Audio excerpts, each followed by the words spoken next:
Hi there, it's the third Sunday of Lent. It's also International Women's Day, and I'm going to share my sermon for the day. The scriptures are from Exodus 17, 1-7, and the gospel reading is quite long. It's John 4, 5-42. So feel free to pause the video, have a read of those, and then come back.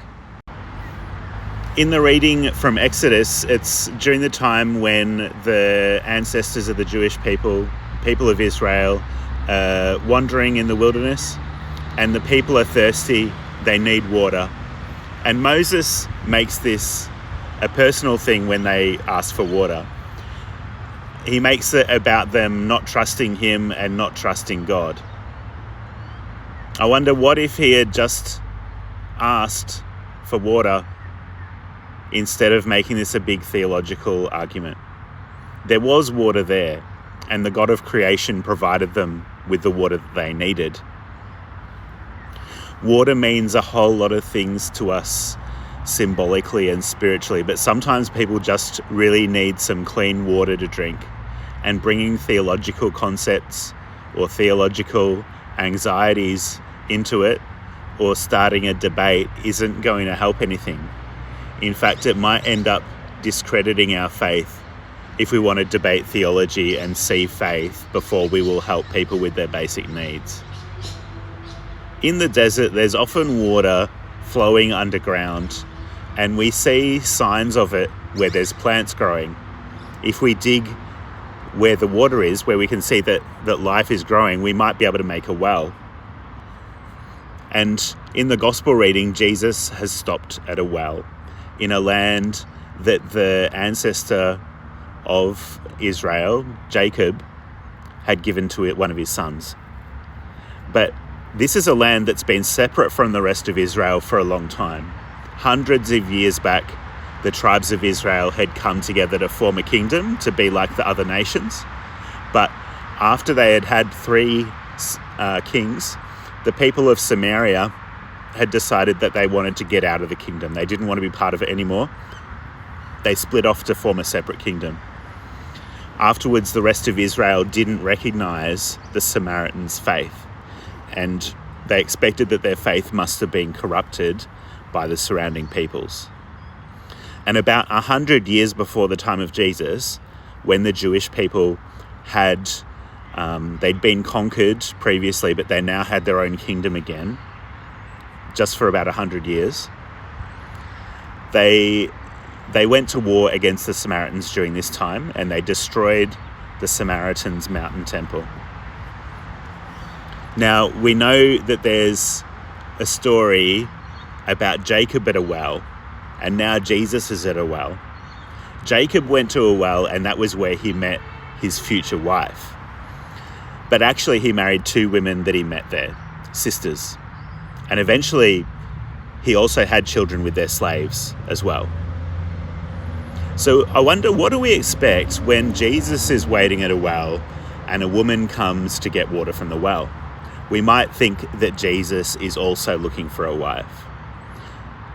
But I wonder what it looks like from the point of view of this woman who is coming to draw water at the middle of the day.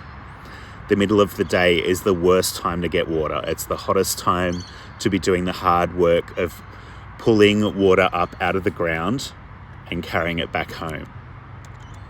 It suggests that she doesn't want to be seen by other people. Maybe other people in her community don't want anything to do with her.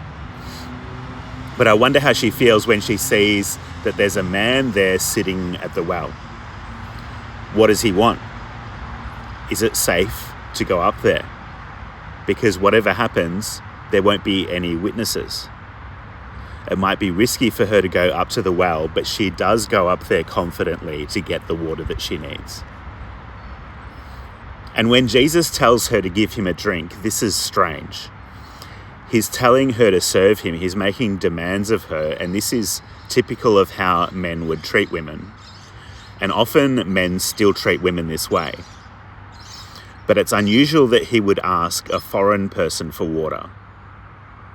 Normally, a Jewish person would see a Samaritan person as unclean, but Jesus says that he's happy to drink the water that she's drawing up out of the well. This unnamed woman doesn't just do what the strange man tells her. She challenges him. She questions him about why he's behaving differently to other Jewish people that she's met or heard about, not wanting to stay away.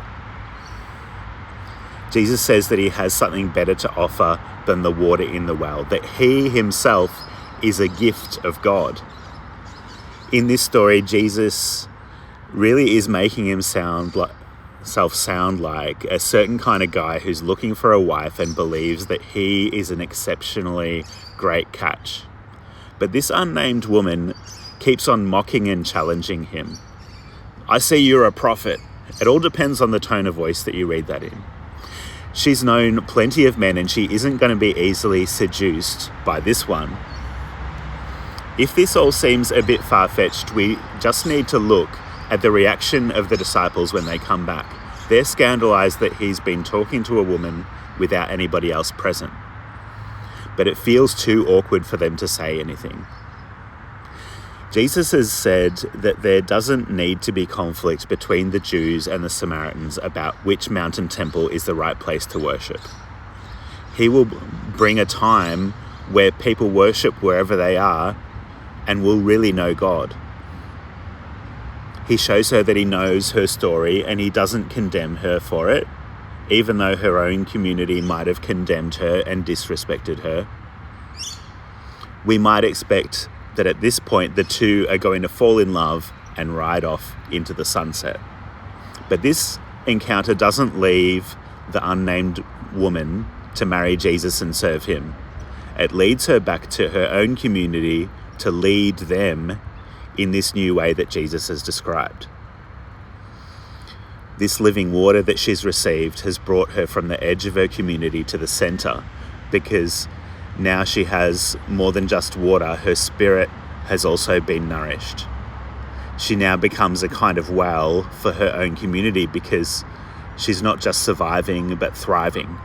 And people want to also receive this living water that's enlivened her.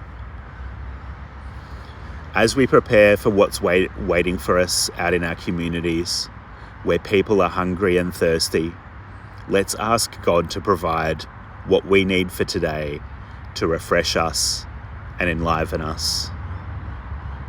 Let's ask God to open our eyes to the hunger and thirst of others around us. Let's be attentive to people in the world who just need the basics to survive at the moment. And let's be attentive to those who have what they need to survive but don't really feel alive. Let's be present and open to where God is at work, stirring things up and restoring the world.